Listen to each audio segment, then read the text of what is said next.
This program is brought to you by Thorough Packaging.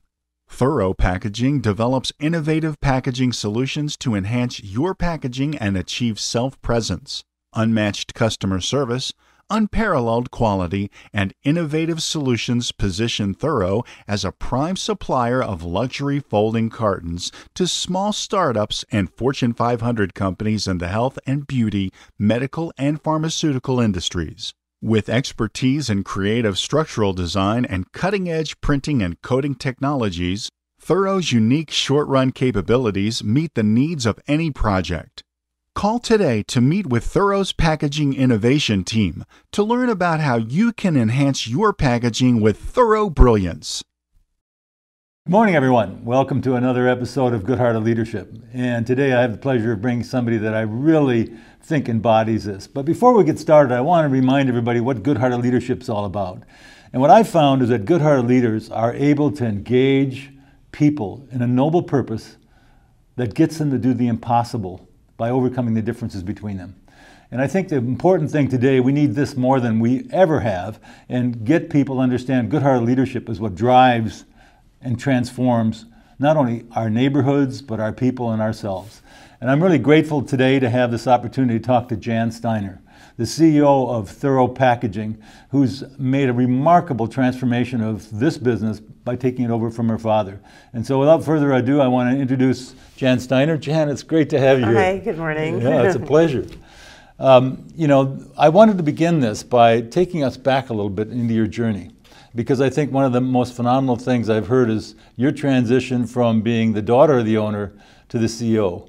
Give us a little insight into some of that, because I think one of the things that I've found about good-hearted leaders, they have the capacity to overcome challenges that other people would cringe at. There has been a few challenges along the way, that's for sure. Yes. Well, my father started this business and he got it off the ground. It was a very small business when all of a sudden my dad's health failed. It was his dream to always be an entrepreneur and have his own business. And so for that, he did succeed in accomplishing that, but he got sick way too early in life. And he got sick very abruptly and he couldn't come into work anymore. And we were very small, and I was elected the president of the company. So at 32, I took over as president, and I had really not a lot of clue about what I was doing, but through the help of a lot of people and some faith and all, we've been able to grow the company.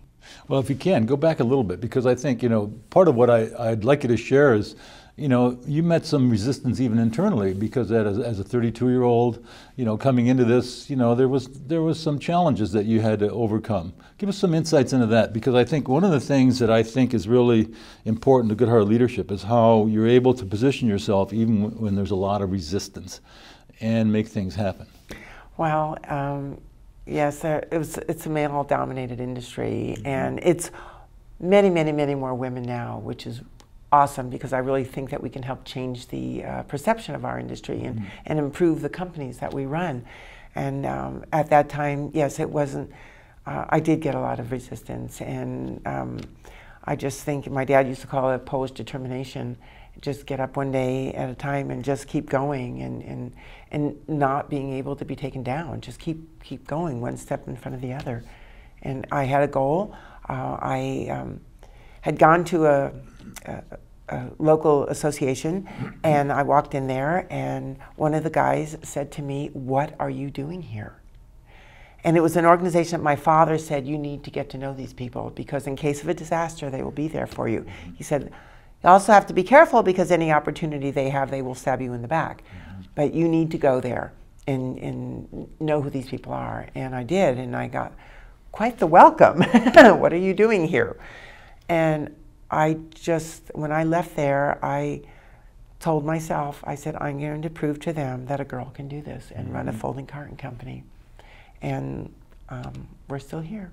Well, tell me a little bit, because the interesting thing is, how did your father happen to get into folding cartons? I mean, there's a lot of things to do in the world, and how you managed to move into that is... Well, he felt, he was actually selling to the folding carton industry, and he felt that there was a need for a very short run, in quantity. Okay. High quality folding carton company. And they didn't have a lot of resources. My dad was a tradesman before, and then had gotten out into sales.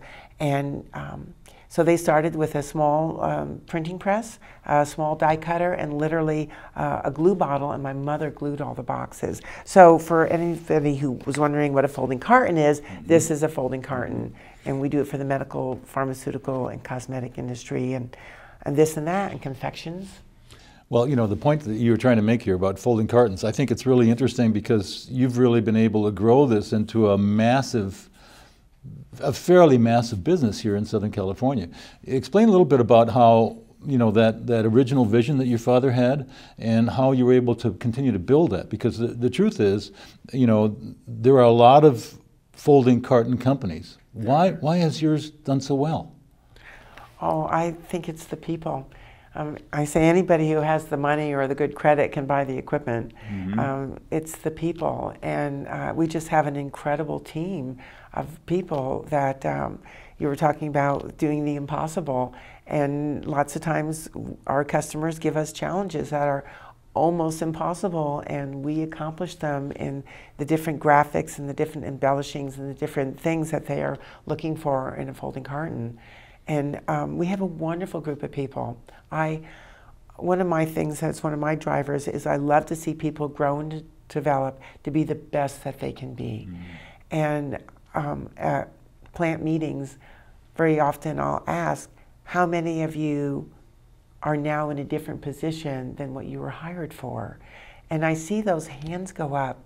It just warms me because it makes me feel really good because they have been able to grow and develop. And to me, that is huge. So we have a lot of programs at Thorough for the employees to try to, we spend so much time there. We have a fun committee, we have a wellness committee, and because we do spend a lot of time there, and I feel that the happier employees are, the better boxes they'll make. You know, and the irony of that, it's like, I work with a lot of executives who have the notion that, look, I pay them, what more do they want? And I think one of the things that you've kind of epitomized here, what I really believe in, is if you treat people well, and as a Vietnam veteran, I understand that, you know, I would take a bullet for some of my leaders. And there are others that I would reserve a bullet for. You know, and so the treatment of people is really, yeah, it's true. So, you know, but help us a little bit on your journey because, you know, basically as you got into this, you realized you needed people and they were resisting you. So part of what I'm hearing from you is that your own experience outside kind of helped frame your experience internally as how you're going to grow the company. Realizing, as most people do not, that it's the people that make it happen. You know, they can duplicate everything else, but they can't duplicate your people. Right. I always felt that, but I never put the correlation to it, the fact that the way I was basically treated made an impact on how I'm treating others. And that could possibly be true.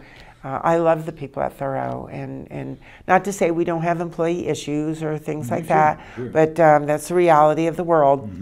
And however, I think most of the people really enjoy working there. We work with the epilepsy organization. Actually, we donated some boxes to them. And last week was a couple weeks ago was National Epileptic Day. And you wear purple. And so we had people, we put it on our electronic bulletin board for the employees, and we had so many people wear purple. And we went out and took a group photo of everybody, and it's on our Facebook page, and it shows that. And to see the enthusiasm of everybody, it's really good. Well, it's kind of neat, you know, and I think part of what, you know, I'm trying to convey in terms of good heart leadership, it's about sustaining things.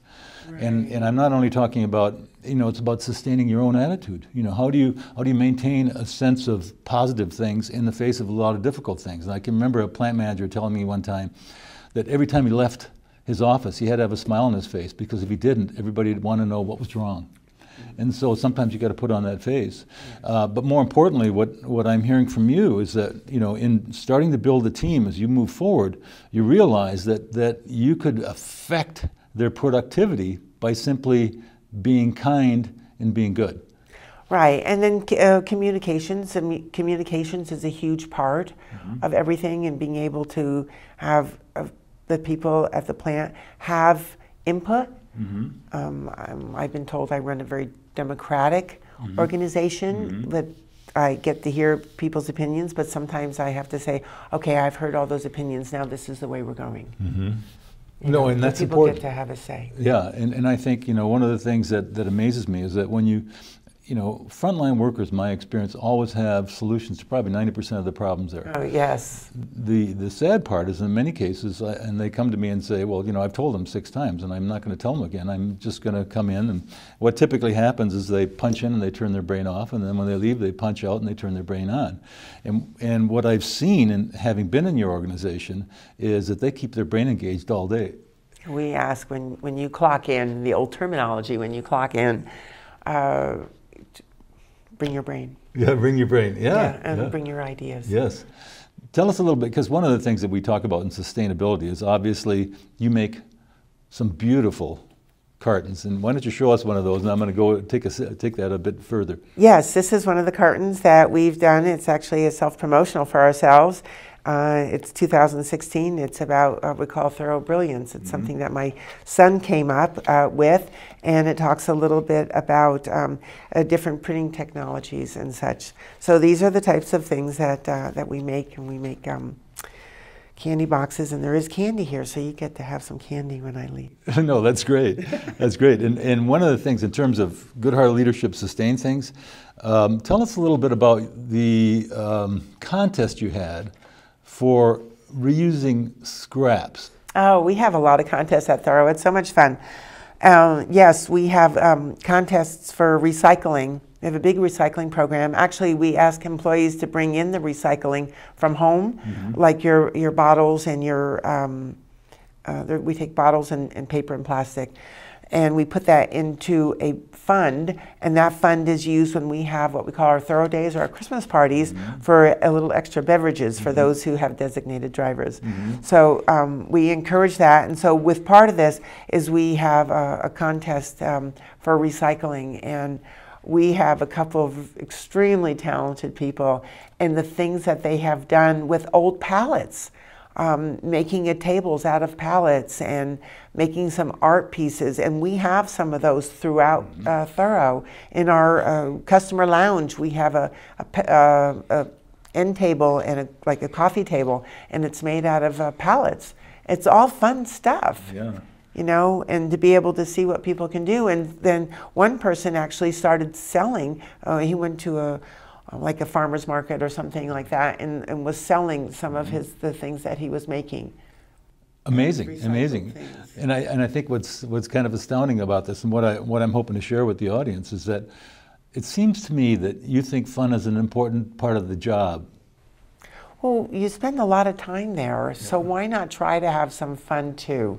So we do have a fun committee, and we dress up, or like most recent was St. Patrick's Day. If you wore green, you got to have some green ice cream, and there's a lot of types of green ice cream out there, more than most people think. So it's just enjoyable. So when people go to the break room, then they can have something fun and talk about it, and it puts smiles on people's faces. And we do spend a lot of time there, and I do believe that happy employees make good boxes. It sounds trite, maybe, or maybe it sounds. Anyway, that's the way I feel. No, and I think the important thing is that a person's feeling is definitely directly proportional to their output and their productivity. Do you have any ideas to the numbers in terms of your giving and how that's affected the productivity and the financial rewards that come not only to the employees but to your business? No, I really don't. Maybe that's measurable, but I don't know how that would be measurable. It's measurable in here. It's measurable when I see the people doing well. This is a wellness program that actually you get to pay less for your health insurance if you wear one of these and are involved with our wellness, this part of the wellness program. And what they're, one of the part of it, you start out and they do biometrics, so they do your blood checking, and they come to Thorough, and they do this there. And one of the employees, it's about 6-9 months later, I said to him, I said, wow, you have lost weight. And he said, I have. And I said, wow, that's great. And he said, well, you know, I want to tell you that through this program, I took the results and I showed my doctor, and he said, you are on the way to getting diabetes if you don't change what you're doing. And he has now lost weight, changed his eating, and wow, if we can help somebody like that, that's phenomenal. So in the long run, that's going to help hopefully reduce our insurance. Sure. That's a small part of it, of what it's doing to his life and the quality of his life. So those are the things. So we just recently had a wellness challenge, and the employees that won chose what they were going to do, and this coming Friday, they're having a water balloon toss at management. Oh, cool. And so you're going to participate in that? Yes, maybe with a shower cap and a pair of shorts, but yes, I will. Oh, that's so neat. Yes, so I get to be water ballooned on Friday afternoon. Amazing. Now, you know, people who are listening Will to that this, be fun? No, I don't know how fun I'm going to be feeling right in the middle of that, but it'll be fun. No, it'll be cool. But, you know, in the midst of all this, what I was hoping you could share with us is your growth. And because, you know, that's the easiest way to measure whether you've succeeded or not. And I know you recently bought a building. Tell us, you know, when you started the business, when you took over for your father, you were at roughly how much, and where are you today? Because the testimony to what you're saying is in the success of the business, and that's what I was trying to get you to convey. Yeah, I think we were maybe 2 million in sales, and this year will be about 40 million in sales. Amazing. I know. And some of those men who said to me, what are you doing here? Yes. They're not in business anymore, and we still are, and we have some of their employees working at Thorough. Yeah. So you succeeded by being nice and kind as opposed to being spiteful and difficult. Yes. When new employees come to Thorough, they say that it's different here. And so I go, good, tell the others, because we all become used to everything. They become used to the fun days and the wellness, and it's like, what else, you know, and such. So I always encourage, you know, we'll tell people that you like it here. No, and I think what might be helpful, because I know you're expanding. Yes. You know, tell us a little bit about how you're doing that, and more importantly, when you develop people, you bring in new equipment, and you've got an apprenticeship program. We do. Tell us a little bit about that and how that's helped you get to this 40 million mark. Right. Well, we've had programs, but they haven't been really official in the past. This is now an official program that we have put in, and we have 3 people on it in the one department, in the die cutting department. And these are people who were at the plant. They have to apply for it. Our whole of our opportunities for new job roles, they have to apply. They have to apply in person to an interview. And they are so excited. I asked one of them, and he's so shy. And I said, so I understand you're on the new apprentice program. And he goes, I am. I said, well, what do you want to do? He says, I want to be a die cutting operator. Cool. And then to see that, and to see this guy who was always so quiet, coming alive and being enthusiastic, it's so exciting. No, and I think the thing that you've shared with us is that basically by virtue of bringing people in and giving them an opportunity to become all they can be, it's really had a domino effect on the business. And the reason that you've grown so well is because you invite them in to the process. Tell us how that affects your customers, because I think the other side of this is that, again, the only reason the business exists is to serve the customers, and you're at 40 million for a very good reason. What is it they say about you? The customers? Yeah. Actually, when customers walk in, and if they've been to other plants, they say there's a different feeling here. People will look them in the eye. And, you know, they're not just looking down. He said, we see more smiles here than we do at other places. Does smiles make good boxes? I think so. Yeah, that's very interesting. You know, one of the other things that I know about you, your schedule is always booked.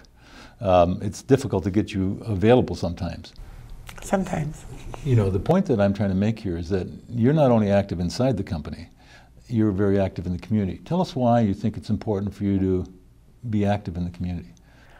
Well, because the community is where we live, and we're all part of where we live. Mm-hmm. And I do think that's important.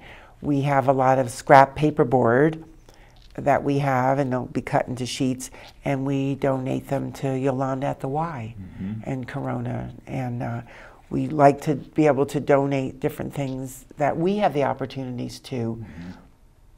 I think it makes a difference. And I've met some really great women also that are involved in NABO mm-hmm. and some that are not. I've been asked to be a mentor mm-hmm. to, there's one particular young woman that she's asked me to be a mentor, and sometimes I think she mentors me as more than I mentor her. Mm. I have such a fun relationship with her. Mm. And to be able to see people grow and, you know, their youth. I mean, I love their brains. I love their ideas and such. So we can all learn from everybody. No, and I think that's important. And that kind of goes to, you've got a program for actually 3 to 5-year-olds called Trees to Cartons, Cartons to Trees. Tell us a little bit about that. It's actually from 3rd grade to 5th grade. Okay. And yes, and actually it's coming up.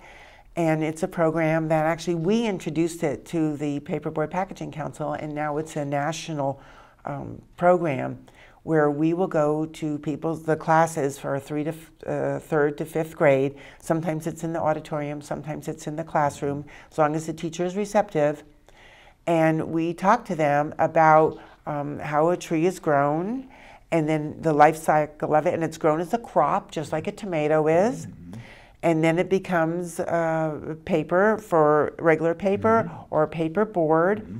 And that when we recycle all of this, it can make into new boxes, mm-hmm. more boxes. Mm-hmm. And so we encourage all that. And part of the program is donating a tree. Mm-hmm.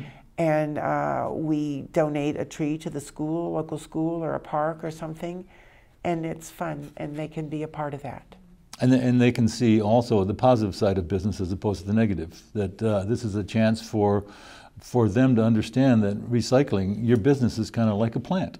It is. It takes from the earth and it gives back. Yes, yes. And to be able to do that and show that paperboard or paper products are a renewable resource, I think is really great. And to teach them about recycling also is really great.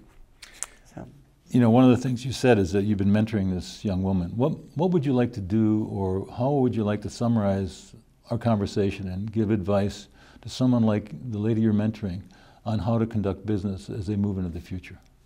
Wow, that's a big question you just asked.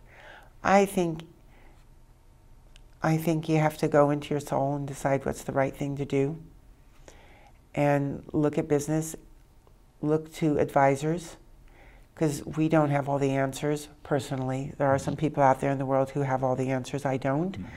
I look to mentors myself for ideas and suggestions, and then to formulate the right decision so that you can grow your business and do what's right. And it's challenging. She wants to get into sales a little bit more, and being able to see her enthusiasm about it, but a little hesitancy too. Anytime you grow, there is a little bit of hesitancy. Mm-hmm. I think that's normal. I think if you just charge full speed ahead, you're going to stumble and fall maybe flat on your face. We're going to stumble and fall always. Mm-hmm. But if we can keep those stumbles down to a minimum, and with the advice and suggestions of other people, that's the way to have it. That's wonderful. You know, I always like to leave the audience with a way to reach you. So would you mind sharing with us, you know, how, if somebody wanted to talk to you, how they could get a hold of you? Yes, they can call Thorough, 951-278-2100. And you can always leave me a voicemail. I'm not the quickest on returning voicemails, but I do better with that than emails. And I know all the youngsters like emails. But when you get so many a day and I'm busy doing things, sometimes they don't always get done. So yes, call thorough, and I enjoy meeting with people because I continue to grow that way as well. No, I appreciate that. And would they be available? Do you do plant tours so that people can see this in action? We do so many plant tours. We do plant tours from high school, junior college. Actually, we are having one coming up with Riverside College with their graphic arts department. And we do universities. So yes, we do a lot of plant tours. So we do groups as well. They just have to be scheduled. So they just have to call and schedule? Yes, they have to call and schedule. Jan, I want to thank you. This has been you're a pleasure welcome. as usual. You're welcome. And I really appreciate it. Again, I want to thank the audience here. This has been another episode of Good-Hearted Leadership. And what we've learned here today from Jan is that, you know, if you treat people with dignity and you have fun, you can not only enjoy yourself, you can make a very successful business. Thank you very much.